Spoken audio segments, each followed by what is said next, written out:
Hello সবাইকে, আবারও একটা ভিডিও নিয়ে চলে আসলাম। আর এটা কিন্তু ভাদ্র মাসের ফার্স্ট শনিবার ছিল, আমি উপোস ছিলাম, সেই কারণে মাথা ঘষবো বলে এই গার্নিয়ারে বার্গেন্ডি কালারটা এনেছে। আর ওরা আমায় দেখো কী করছে।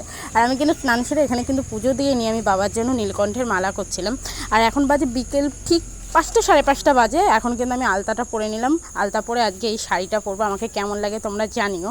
এদিকে আমার শাড়ি পরা কমপ্লিট। আমাকে কেমন লাগছে তোমরা কমেন্টে জানিও। আর শাড়ি কিন্তু আমি পরতে পারি না, মাই পরিয়ে দিল। আর আমার সঙ্গে কিন্তু আজ মাও উপোস রয়েছে। এখন আমরা স্টেশনের উপর দিয়েই মন্দিরের দিকে যাচ্ছি। আর আমরা কিন্তু মন্দিরের কাছে চলেই আসলাম। এসেই আগে ধূপকাঠি মোমবাতিটা আগেই ধরিয়ে নিলাম। আর তোমাদের কি বলবো, এনার যে আমি কি পরম ভক্ত সেটা আমি নিজের মুখে কাউকে বলে আমি কোনোদিনও বোঝাতে পারবো না। আমার হাজার খারাপ লাগা, আনন্দের সময় সবই এনি। তো সত্যি মানে কিছু বলার নেই, কোনো ভাষা নেই এটা বলার।